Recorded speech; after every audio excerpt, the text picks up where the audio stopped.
السلام عليكم ورحمة الله وبركاته. غيري وإذن سلام مالك أدونك دعالة سأتك نوشين وحا إذن ليه هاي شانتا صوماليا أهم ذوذا.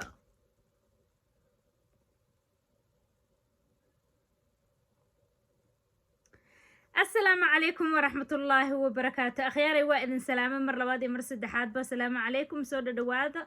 كسو يا عجرنالك أدقون قروح وأنيقو أولاشين أدقون أو إذن له I love you meel kasta adduunka aad kaga nooshihiin shanta Soomaali aan asxaabay aad baan idin jecelahay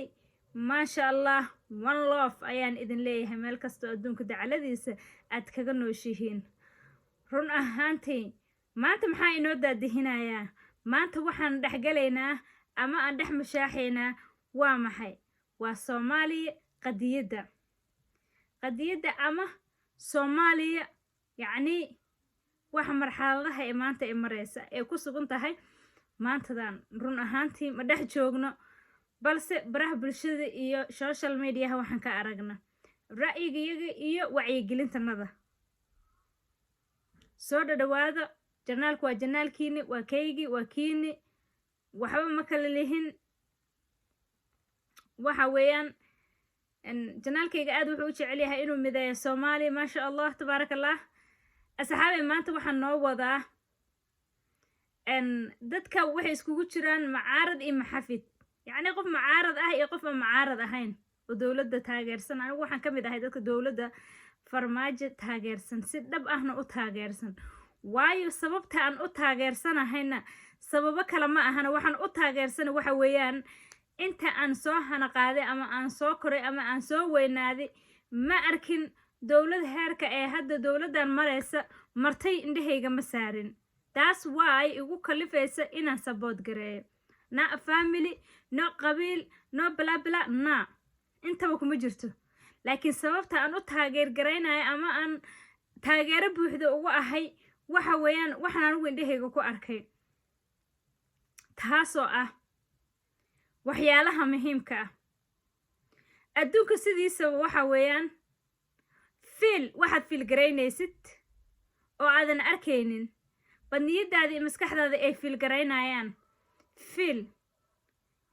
touch waxaad touch garaynaysid oo taabani kartid feel lama taabani karo waa waxaad feel garaynaysid waxaad dareemaysid touch wax markaad touch garaynaysid shayga aad taabanaysid gacanteedoo kale waa touch garay waa taabtay you understand waxa aad touch garaynaysid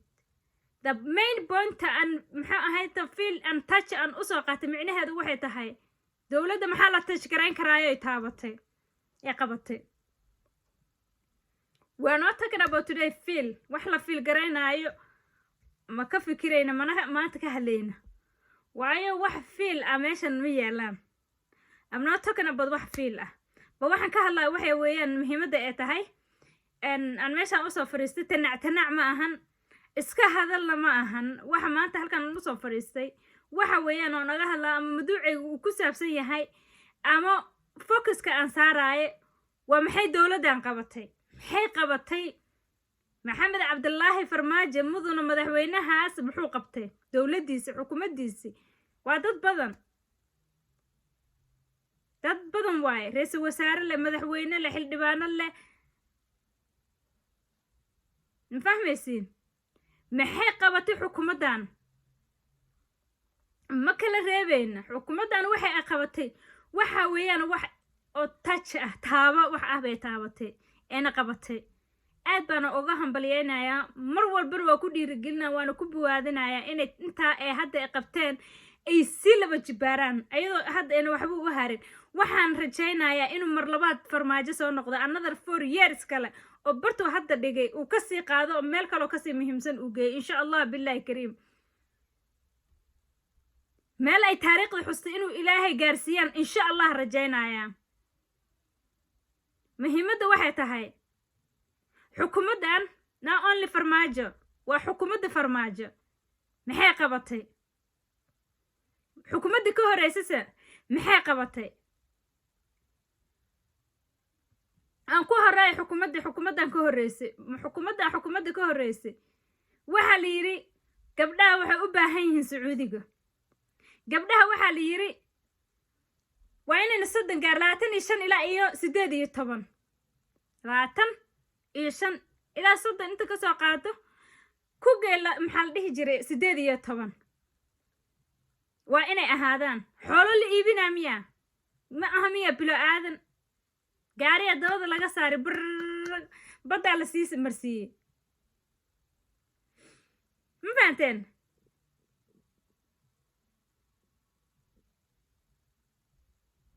sacuudiga la geeyey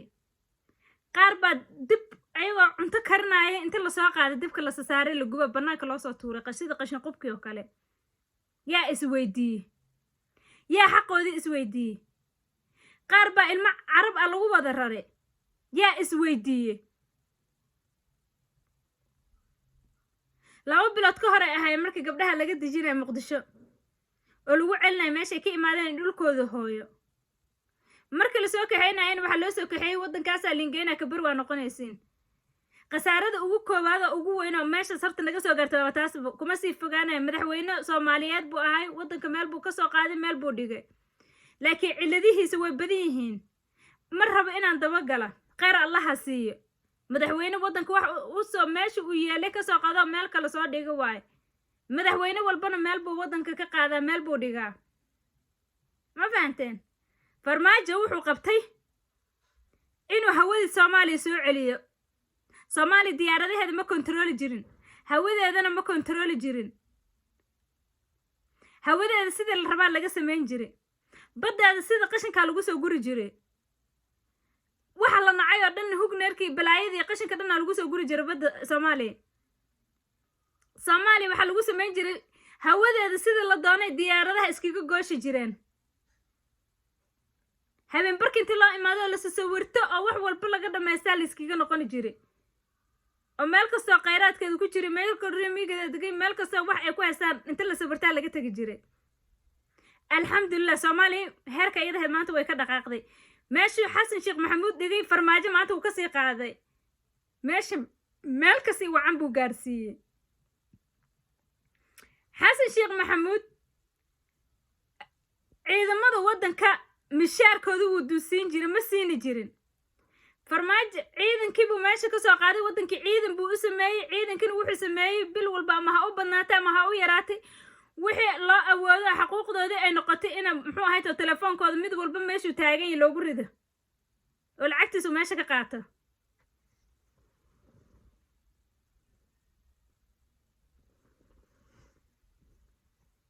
ciidan kasta inuu meeshiisa lacagtiisa ka qaato asagoo furunta ku jira ee lacagtiisa ugu soo dhacday reerkiisa ay maamushaan wiilasha gaajada u baaba'ay waxa loo qoray inay dhaadhaca helaan askar tahay oo qadadoodii oo kale free looga dhigo shalay may haysanin taas baddanadii shalay diyaaradaha iskiga gooshayeen oo laga kaluumaysanayay oo shacabkanagii dadkanaga inta loo imaado la sawiranayo laga qaadanayo sawirka oo la iskiga noqonayo maanta ma taalla Soomaaliya hawadeeda ayadaa xukunto ciyaalkanadii badda Liibiya ku dhintay oo u malaynaysa xoolo la suntaay oo madana dibka inta loo geliyay dhacdhe asas feerahooda loo soo saarood u malaynaysa ii sheegeen hilib la dubanaya aad u malaynaysa farmaajo waa ninkii xukuumaddiisa waa reerka waa dadkii ka soo qaaday dadka ayaga ciyaalka dhalinyarada ah soo qaado waddanka dib ugu soo celiyay dhalinyaradaasna 30 ilaa ay wixii ka hooseeyay bay ahaayeen feerahooda la suntaay horumar bay heleen maanta nolol bay heleen waddankoodii bay dib ugu noqdeen 24 saac waxaan ka daawani jirnay social media doon qalab meesoo bac ah oo Liibiya ay la qaysa oo intanadii baraartanada cadeed alxamdulillah 4 sano la soo dhaafay weli ma arkin hal doon oo gadoontay ciyaalka masaakiinta ahaa ee meelahaas ku dhibaataysnay dib aa waddankooda loogu celiyay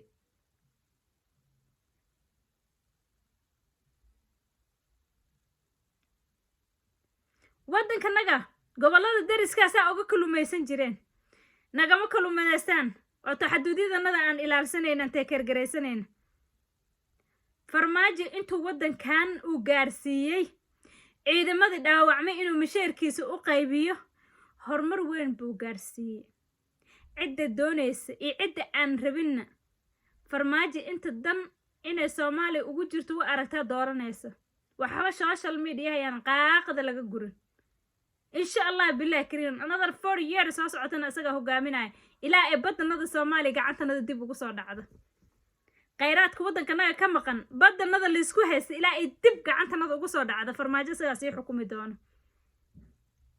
insha Allah billahi kariim wax kastana ilaahay weyna subhanahu wa ta'ala ayaa qoray insha Allah waxaan insha Allah lagu dirno bisinka loo qabanina baraka ma yeeshaan insha Allah farmaajo iyo xukuumadiisa iyo xildhibaanadiisa iyo dawladdiisa insha Allah billahi kariim ilaahay weyna subhanahu wa ta'ala garab socdo ilaahay weyna subhanahu wa ta'ala ayaa garabkooda taagan inta ugu tirgalana asaga gaarsiinay inta uu gaarina ilaahay ugu ma tirgalo xukuumadaas inta ay gaartana ilaahay baa ugu tirgala adinku waxa gacanta ugu haysiin ma lahan dadkiina baraha bulshada ka qaylinay taa ogaado wax walba wuxuu ilaahay qoray baa qoran balse aniga iyo shacabka ila mid oo wadaniga ah oo danaynaya wadankooda Soomaaliya inay nabad noqoto oo nabad ay noqoto oo nolosha imaanta taaganta nolol ka wanaagsan gaarta ku rajo dheer oo ku fikiraay insha Allah ilaahay hana gaarsiiyay inta in dib loogu noqdo 91 baraha bulshada ugu bootaynaysana adinka Allah idinku celiyaan dhihi karaa sababtoo we don't need in 1991 dib loogu noqdo we don't need it how baahanahay ma ahan okay shacabka dhalinyarada waa diiday dhalinyarada 30 iyo 5 wixii ka yar waa diiday kuma socdo hadalkaas unacceptable way wax unacceptable ahna in baraha bulshada qaaqada laga hayo I feel sorry for them dadkaasayto dadkan Soomaali u daneynayna dadkaanan u daneynayna dadkay muxuu ahay tomaatada ah dadkaanan u daneynayni waayeeliyaasha dadkaanan u daneynaynin ciidooda dadkaanan u daneynaynin dhulkoodii hooyo damiirka ayaa idinku yaraa idin leeyahay nan damiir baa tihiin damiirkiina ilaahay kor ha u soo qaado waa qof walba wuxuu wax ku yahay ciidiisa hooyo calankiisa qof aanan rabin calankiisa inuu dhismo ciidiisa dhisanta aanan rabin